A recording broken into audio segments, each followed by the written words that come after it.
Depuis le 21 janvier dernier, le comité de normalisation de la Fédération ivoirienne de football a été installé. Aussitôt, il s'est mis au travail.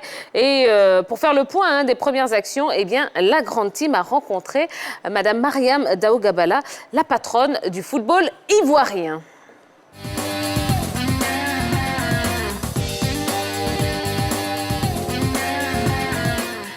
Comment vous vous sentez dans le milieu du football? Je me sens bien. Je dirais que je suis rentrée avec une équipe, les autres membres du comité de normalisation. On est rentré dans un monde passionnant, mais de passionnés. Et qui dit passion dit parfois que la logique qu'on a l'habitude de suivre n'est pas. Après un mois, je me rends compte qu'il y a du travail. Il y a énormément de travail à faire.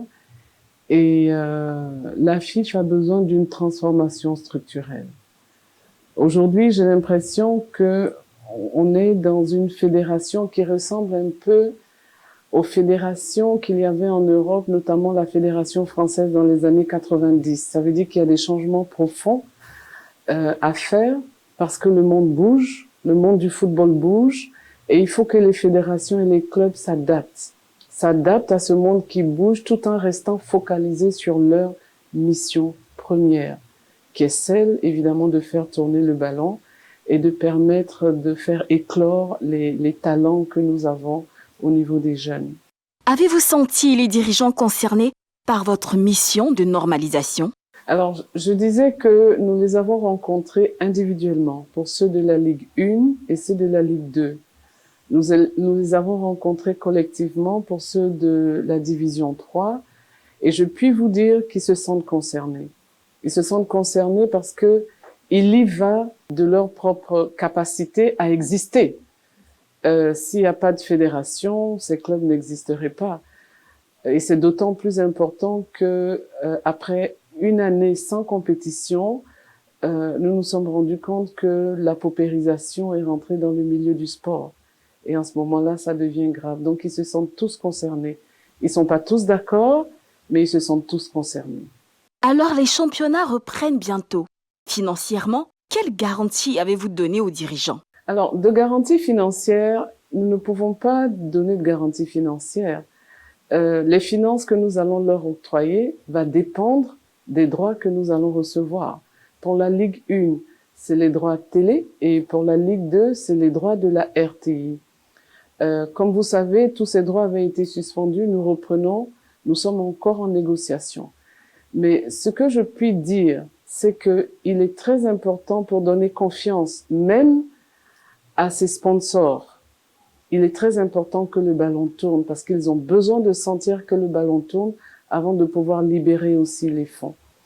Et je pense que, personnellement, je ne suis pas du milieu du foot, la garantie financière ne devrait pas être l'essentiel. Pourquoi? Quand la RTI donne des droits télé, c'est pour financer des matchs de qualité. Et je pense qu'en dehors de tout ça, nous devons tous être responsables. Notre responsabilité en tant que comité de normalisation, c'est de remettre le ballon au centre. Et maintenant, nous en appelons à la responsabilité des clubs eux-mêmes. Pourquoi est-ce que un championnat de Ligue 1 ou de Ligue 2 ou même de D3 doit dépendre d'une subvention qui viendrait... Moi, j'ai pas l'habitude d'être contraint, d'être dépendant de quelque chose. Et je pense que c'est à nous de montrer notre indépendance d'une certaine façon. Ceci dit, nous continuons quand même nos discussions avec la RTI et avant le démarrage des championnats, les clubs seront informés. Et c'est des informations qu'on ne donne pas forcément à la télé. Je pense que la primeur de l'information doit revenir aux clubs eux-mêmes. Et c'est ce que nous allons faire. Et parmi les dispositions pratiques, il y a bien sûr les tests Covid. Concrètement, comment ça va se passer? Alors concrètement, les clubs vont être testés la veille. Et nous nous sommes mis d'accord avec le ministère de la Santé. Ce sont des tests spéciaux qu'ils vont faire et qui auront des tests à résultats rapides. Ça ne sera pas forcément les tests PCR. Mais vous savez, ce que dit la CAF et ce que dit la FIFA, c'est que les mesures sanitaires dans chacun des pays doit dépendre des mesures réglementaires dans ces pays-là. Donc, ensemble, nous sommes d'accord sur cela. Alors, qui paye?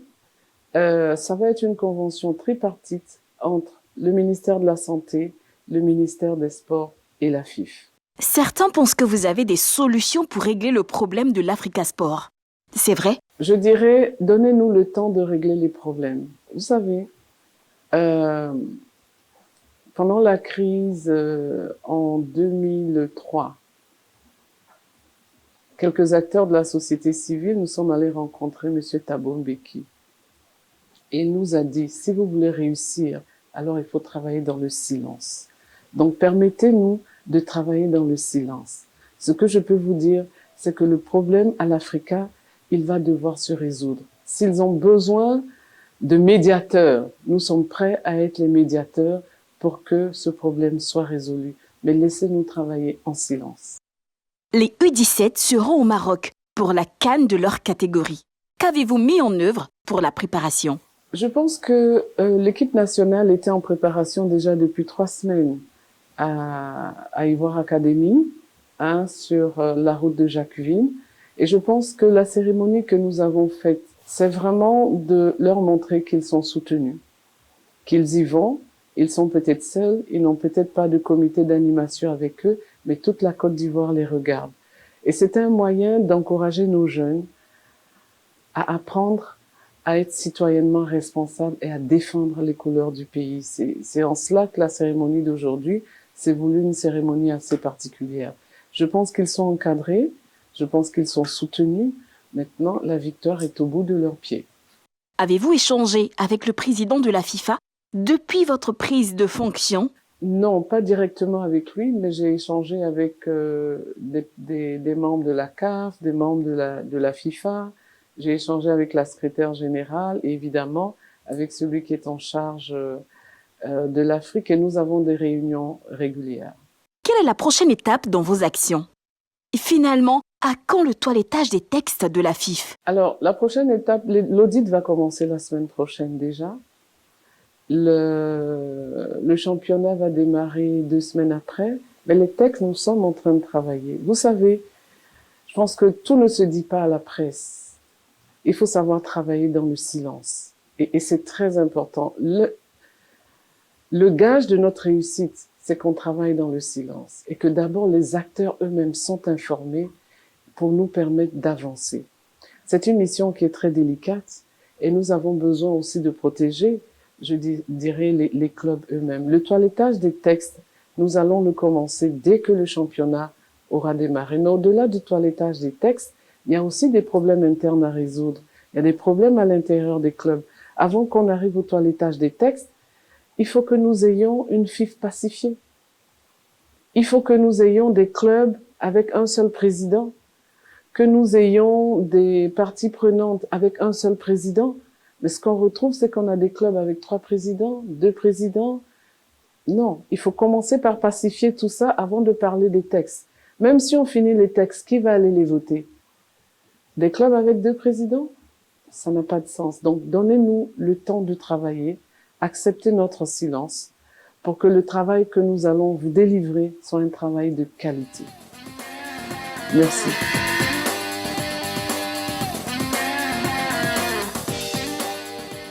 Voilà, c'était l'interview exclusive de Mariam Dao Gabala, la patronne du football ivoirien, la présidente du comité de normalisation de la FIF. Alors, qu'est-ce que vous retenez de cette interview, messieurs? Allez, on commence avec vous, Henri Jo. Alors, elle a évoqué plusieurs sujets, mais notamment, moi, je retiens qu'elle veut travailler dans le silence. Elle veut garder pas mal de choses et surtout les communiquer aux premiers concernés qui sont les présidents du club. Il y a eu pas mal de questions qui ont été posées, mais pour des réponses, elle a dit qu'elle souhaiterait les donner d'abord au président du club et surtout après le président du club. Maintenant, elle pourrait donner d'autres informations au niveau des différents médias. Maintenant, pour le début du championnat, bon, ce que je retiens, c'est que au niveau de l'accompagnement financier, elle a dit les clubs ne devraient pas dépendre de la subvention. Peut-être d'autres le verront comme une sorte de voilà, je ne sais pas, c'est comme aujourd'hui un élément primordial, hein, surtout les finances, pour permettre au club de pouvoir fonctionner, vivre. Voilà, fonctionner. Maintenant, quand elle évoque la non-dépendance, par exemple, par rapport aux différentes subventions, ça ramène d'autres sujets, notamment la capacité des clubs à se prendre eux-mêmes en charge et ne pas attendre la subvention. C'est vrai, aujourd'hui, on dirait que voilà, elle veut créer d'autres choses qui n'existent pas au sein de la fédération. Mais moi, je pense que c'est quelque chose qui devait être réglé et surtout, nos clubs, dans le passé, devraient penser vraiment à créer d'autres sources de revenus que d'attendre toujours la subvention pour pouvoir fonctionner. D'accord, vous allez répondre à la même question, hein, Yves Boris, mais le téléphone est ouvert, ça y est, hein, 27 21 59 93 99. Eh bien, pour répondre à cette question, pensez-vous que le comité de normalisation est sur la bonne voie?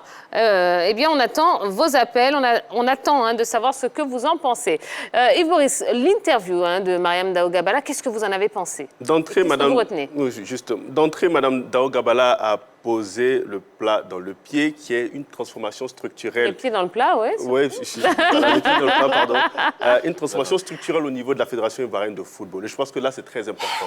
Elle a touché du doigt un peu le problème qu'il y a au niveau de cette fédération. Donc, elle veut apporter un nouveau souffle, une nouvelle énergie à cette fédération. Donc, il faut une transformation structurelle, un changement profond, un nivellement, peut-être dans son entièreté, j'ai envie de dire, une refondation du côté de cette FIF. C'est une très bonne chose, c'est une volonté qu'elle affiche et c'est bien, il faut l'accompagner dans ce sens parce qu'on estime qu'à un moment donné, la fédération était dans une forme de léthargie et qui aujourd'hui, faut que ça change. Maintenant, elle a évoqué un aspect qui est très important. Comment les clubs vont faire pour jouer au football. C'est vrai qu'il faut jouer au football, mais on joue au football avec quoi? Avec les finances. Et là, elle a signifié que les clubs ne devaient pas dépendre de la fédération. C'est vrai ce qu'elle dit. Des subventions. Des subventions, pardon. Des subventions de la fédération. C'est vrai ce qu'elle dit. Mais en ce moment précis, en l'état des lieux, les clubs qui sont restés 10 mois sans activité ont des soucis financiers. Où vont-ils trouver l'argent pour faire fonctionner leur club pour jouer au football? Je crois que Mme Daougabala, à ce niveau, devrait véritablement essayer de trouver des finances, même si ce n'est pas toute la subvention d'avant, mais au moins trouver un peu d'argent pour permettre au club de jouer au football. D'accord. Premier appelant, oui, de ce soir. Il s'agit de M. Ibo qui nous appelle de Yopougon. Bonsoir, M. Ibo. Bonsoir, Thierry. Bonsoir, la grande team. Bonsoir. Alors, M. Ibo, est-ce que vous pensez que le comité de normalisation est sur la bonne voie? Après avoir entendu l'interview de Mme Daougabala. Oui, le comité est sur la bonne voie. Volonté. Elle a la volonté, mais je dirais plutôt qu'elle essaye de voir tout ce qui se passe autour d'elle. Voilà, elle veut travailler, mais si elle ne prend pas garde, je pense que son travail sera plutôt bafoué par ceux qui sont autour d'elle. Vous pensez à quoi ou à qui en particulier? Bon, je ne donne pas de nom, mais tu as déjà, il y a gros sur le cœur, excusez-moi. Il faut que je le dise là maintenant. J'aime bien souvent Roger Stéphane qui n'a pas la langue à sa bouche. Maintenant, il vous dit que l'équipe nationale U17 est carrément décimée. Moi, mon fils qui s'y trouve, où je vous parle l'instant, a été libéré pour cause des blessures. Il n'est pas traité par la fédération. On lui demande de rentrer en famille. Il n'est pas sur la liste pour le Maroc. On lui demande de rentrer en famille avec la blessure. L'enfant est en terminale, c'est-à-dire que son année scolaire est bafouée. Et il rentre en famille avec une blessure pour... je ne sais pas. Et c'est ça le comité de normalisation, c'est de ça qu'on parle. Vous comprenez? On libère un gamin pour cause de blessures. Sans soin, on lui demande de rentrer en famille. Alors qu'il allait à l'entraînement, il est parti, il a participé à l'U3B, ils sont revenus. à quelques heures du vol, l'enfant est blessé au cours d'un match amical. Le nom de votre enfant, s'il vous plaît, monsieur Ibo. C'est Don Cédric Franck Emmanuel. D'accord. Hein? Don Cédric Franck Emmanuel, alors je vous parle, rentre en famille blessé, sans soin. D'accord. Et le comité de normalisation qui est dirigé par Daou Gabala, si elle ne prend pas, si elle ne voit pas, elle ne regarde pas autour d'elle, je pense que le travail qu'elle va faire sera tout simplement bafoué. Ça, je vous l'ai dit. D'accord. Très bien. Bon, ça, je vous l'ai dit. En tout cas, on est... On ne peut pas demander à un enfant de rentrer en famille avec une blessure alors qu'il allait représenter... Monsieur Ibo, on a bien compris, on a bien compris, on est sincèrement désolé hein, pour votre fils, pour tout ce qui se passe. On a bien compris, en tout cas, bon, parce qu'effectivement, on doit avancer hein, dans l'émission, mais on a bien compris ce que vous vouliez dire et on espère vraiment que votre appel, entre guillemets, sera entendu. On va continuer, mais en tout cas, on a bien entendu, Monsieur Ibo, et vraiment, on est profondément déçus hein, pour vous et pour votre fils. Allez-y, continuez. Donc, appelez-nous, hein, 27 21 59 93 99. Est-ce que vous pensez que le comité de normalisation est sur la bonne voie? On continue donc avec vous, Roger Stéphane. Bon, d'accord. Le comité de normalisation, un autre instrument de la FIFA. Bon, non, Boris Ver parlons de l'interview. Hein, oui, bien sûr, bien sûr. C'est de ça qu'il s'agit. C'est la présidente du comité de normalisation. Elle a parlé de... Boris a bien campé ça. Transformation structurelle. Bon, elle n'a pas donné de garantie financière pour l'instant. Elle a parlé de tests Covid avant les compétitions, je crois piloté par le ministère des Sports et de la Santé. Elle a parlé également d'un audit la semaine prochaine pour vérifier un peu les comptes de la fédération. Elle a parlé également du cas de l'Africa Sport d'Abidjan. Elle travaille en silence, mais ça fait deux discours, parce que sur le premier discours, elle avait dit que l'Africa reconnue, c'était l'Africa qui était engagée. Là, elle parle d'un Africa à deux têtes. Bon, ça fait deux choses différentes. Mais dans tous les cas, c'est bien. Madame Daou Gabala, elle travaille. Elle a la FIF. Elle fait des réunions, elle fait des rencontres, elle visite les clubs. Là, on a entendu un père un peu en colère par rapport à son fils. Bon, elle prend son rôle à cœur. On la sent la tâche, c'est bien. Je pense que, bon, elle va peut-être réussir sa mission. On l'espère bien pour elle. Dans l'ensemble, tout ce qui se passe est bon, même s'il y a beaucoup à redire, parce que quand même, il faut savoir que depuis le début, il y a déjà quelques contestations. Monsieur Sanogo Sekou, qui nous appelle d'Agboville. Bonsoir, monsieur. Oui, bonsoir, madame. Comment allez-vous? Bien, merci, ça va. D'accord. Alors, monsieur Sanogo, est-ce que vous pensez que ce comité de normalisation est sur la bonne voie? Oui, je pense que le comité de normalisation est sur la bonne voie.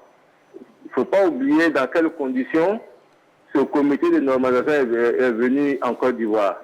C'est parce que vraiment il y avait des grands problèmes au sein de la fédération, surtout même dans le monde du football, que ce comité de normalisation a été mis sur pied.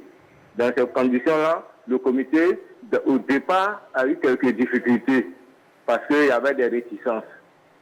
Mais aujourd'hui, ce comité est en train de prendre un peu de l'ampleur parce que la dame qui dirige le comité est une dame très clairvoyante et qui a le tact de pouvoir gérer les différents problèmes. Vous voyez, dans le cas de l'Africa, tout de suite, elle n'a pas pris position.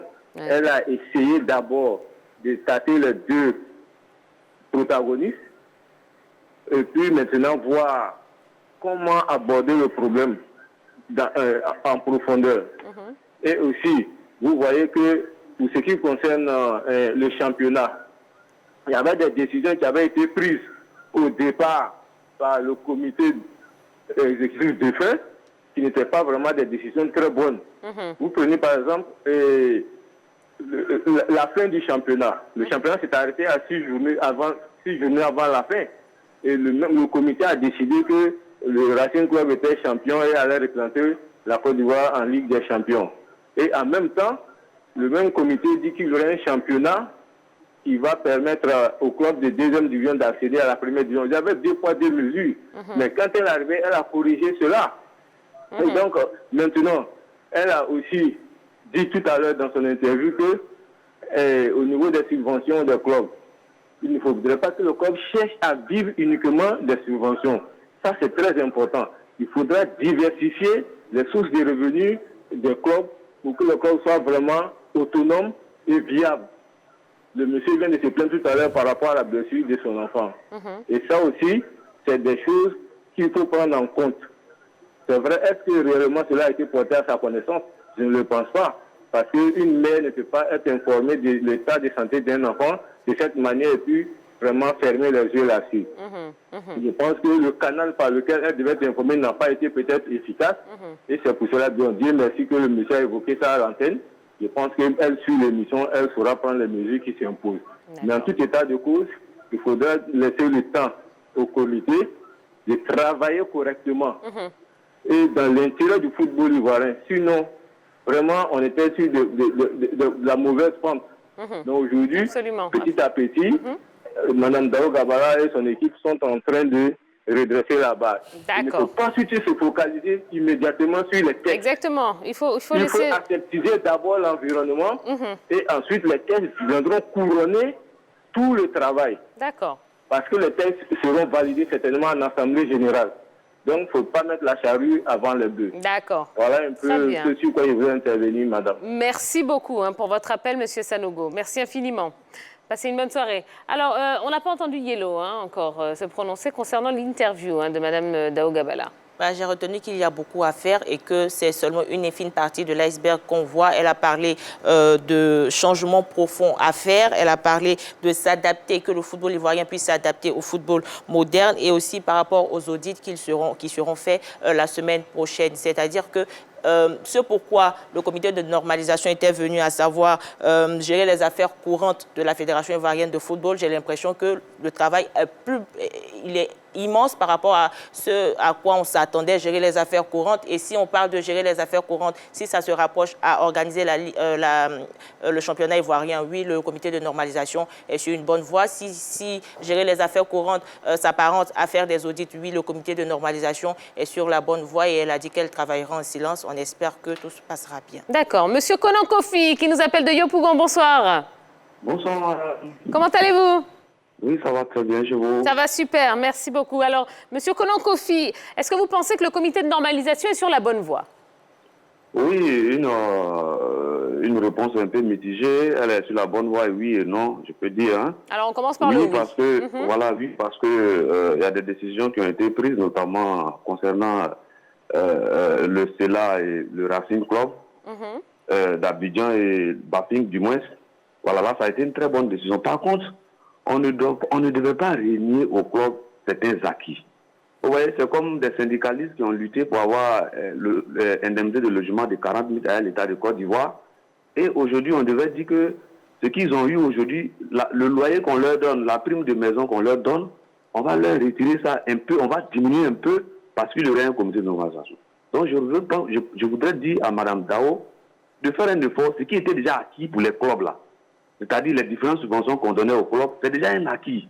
Il ne faudrait pas que tu as un loyer que tu payes à 50 000 par mois et on dit qu'il ne faut pas dépendre de la fédération. Et puis bon, là encore, il faut qu'elle cherche à savoir ce que c'est que la fédération. Oui, mais monsieur Konan Kofi, oui? Madame Dao Gabala a dit que les audits vont commencer la semaine prochaine. Oui. Est-ce qu'il n'est pas plus sage de sa part, justement, de partir sur des promesses assez prudentes, je dirais, plutôt que de promettre énormément de choses et puis finalement ne pas être en mesure de les faire? Est-ce que vous ne pensez pas que c'est plutôt un discours sage qu'elle tient, de façon à ne pas donner de faux espoirs, justement? Bon, je suis à moitié d'accord avec vous encore. Vous voyez, des gens qui sont habitués à un mode de fonctionnement, notamment en termes de finances. Et on leur dit, bon, le mois prochain, au lieu de 50 000 pour ton loyer, on va te donner 30 000. Je ne dis pas qu'elle est obligée, dans ce contexte-là, mais qu'elle fasse l'effort. C'est un acquis, les clubs doivent avoir ce moyen-là déjà pour pouvoir fonctionner. Et puis, elle doit comprendre que une fédération de football, c'est l'émanation des clubs. Donc, les clubs, bien entendu, ils doivent s'attendre à quelque chose de leur fêtière.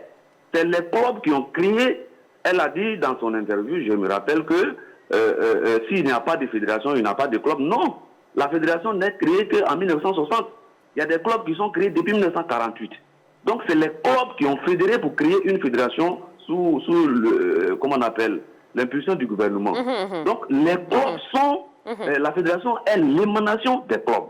Donc, elle cherche à savoir, la fédération, regardez les promesses des candidats. C'est normal. C'est eux qui constituent, ce sont les clubs qui constituent la fédération. Donc, qu'elle sache que s'il n'y a pas de fédération, il n'y a pas de club. Non, non, non, non. Il y a des pays où il n'y a pas de fédération et il y a des clubs, il y a des compétitions qui se jouent là-bas. Donc là aussi, il faut qu'elles comprennent, il ne faut pas qu'il y ait de confusion. Les clubs, ce sont eux qui ont constitué la fédération. Et franchement, et puis je voudrais terminer sur ça, Tia. Est-ce que la fédération ivoirienne de football ou bien le comité de normalisation est obligé de faire un championnat? On est déjà en mars. Voilà mai, juin. Est-ce qu'on les a envoyés pour normaliser? Je me demande s'il n'y a pas de moyens. Qu'ils laissent cette affaire des championnats cette année. Amani Yao l'a si bien dit dans l'une des émissions. Un beau championnat, cette année, qu'ils prennent tout pour normaliser. On reprend en août, tout sera normal. D'accord. Parce qu'elle va faire un championnat à rabais, les choses ne vont pas bien se passer et les gens vont grogner. Vous allez voir. Quand elle va annoncer qu'on va leur donner quelques millions pour commencer, vous allez voir ce qui va arriver. Bon. Voilà, donc c'est ce que on a bien compris. Merci beaucoup, monsieur Konan-Kofi. Merci infiniment. Henri, je vous souhaitais réagir sur ce qu'il a dit. Rapidement, elle a dit que les discussions continuaient avec les différents sponsors au niveau de la fédération, ceux qui étaient sur la Ligue 1 ivoirienne. Et notamment, il faut savoir aussi que la saison dernière, au niveau des diffuseurs, quand même, tous les droits, je dirais même la subvention dans son entièreté, avaient été encaissés par les clubs. Ensuite, la fédération devait 6 journées de championnat aux diffuseurs. 6 journées en raison de 4 matchs par journée. Ça fait 24 matchs que la fédération devait aux diffuseurs qui, à mon sens, devraient être comblés. Donc, il faut savoir que les clubs ont encaissé l'entièreté de la subvention qui devrait aller jusqu'à la fin de la saison l'année dernière. Et cette année, ce sont ces négociations-là que le comité de normalisation est en train de gérer avec les différents sponsors. D'accord, on va prendre un dernier appel. Il s'agit de M. Amonsou qui nous appelle d'Abobo. Bonsoir, M. Amonsou. Oui, bonsoir, Mme Tia. Alors, Monsieur Amonsou, voilà, il nous reste quelques minutes à peine, donc on va essayer de faire quand même assez rapidement. Oui. Voilà. Vous pensez que ce comité de normalisation est sur la bonne voie? Oui, moi je suis tout à fait d'accord. Je pense que le comité de normalisation est sur la bonne voie. Eu égard déjà aux décisions qu'ils ont déjà prises pour la montée des différents clubs, c'était déjà juste. Moi, je suis par exemple épaté de la décision qu'ils ont prise pour l'Africa. Ils ont ramené l'Africa en famille et ils restent en arrière pour regarder. Donc, moi, je trouve que c'est bien. Et je voulais juste dire, par rapport au championnat et au financement, je pense que ce que la présidente dit est tout à fait juste. Elle vient d'arriver, elle n'a aucune visibilité sur les finances, donc elle ne peut pas se lancer dans des promesses. Elle est obligée de voir clair dans la marmite, comme on dit en Côte d'Ivoire, avant de peut-être dire quelque chose. Donc, elle ne peut pas déjà, a priori, comme ça, dire qu'elle va financer. Non, c'est pas possible. Elle vient juste d'arriver, elle a fait à peine un mois. Donc, elle ne peut pas savoir financièrement qu'est-ce que la fédération a. Donc, c'est tout à fait normal. Je pense que les clubs qui militent depuis à jouer le ballon, ils savent comment, enfin, ils peuvent trouver les moyens. C'est pas juste de dire que la fédération doit toujours donner l'argent au club. C'est ce qui fait que on a connu tous ces problèmes parce que la fédération finance, que la fédération a de la force sur les équipes. C'est pas juste. Je pense qu'on doit aller vers quelque chose où chacun est indépendant. D'accord, très bien. Merci beaucoup, Monsieur Amonsou. Merci. Allez, rapidement, le mot de la fin est très court. Bon, si elle a su la bonne voie, on verra bien. Parce que pour l'heure, quand même, la seule décision qui n'a pas été contestée pour l'instant, c'est la séparation avec Sam Etiassé, qui a été applaudie, mais pour le reste, toutes les décisions ont été contestées. D'abord, sur les différentes rencontres, les divisions amateurs ont ruminé. Sur la formule du championnat, certains présidents de club ont contesté. On attend tous les financements. Là, ça fait débat en ce moment. Et puis bon, quand même, il y a la reprise du championnat qui est annoncée. C'est une bonne nouvelle. Donc, dans l'ensemble, on attend de voir un peu ce que ça va donner. Parce qu'à la vérité, elle n'a pas encore abordé les vrais points de sa mission, notamment la révision des tests et les élections. Mais pour l'heure, on la révision des textes, elle dit qu'elle est dessus, voilà, et le comité est dessus. On verra bien pour la suite. Très bien. Allez, voilà, c'est la fin de ce numéro de la Grande Team. Merci, on espère que vous avez passé un bon moment. Demain, 19h30, oui, on prendra l'antenne à 19h30 pour le match de classement de la CAN U20. Et puis, je vous rappelle rapidement les affiches de ce week-end, les rendez-vous de ce week-end. Samedi, donc, à 12h, Burnley-Arsenal pour le compte de la 27e journée de la Première Ligue. 15h30, Espérance de Tunis, Zamalek pour la 3e journée du groupe D de la Ligue des Champions de la CAF. Et puis 19h30, finale de la CAN U20 entre le Ghana et l'Ouganda. Voilà, allez, reposez-vous bien et puis on se donne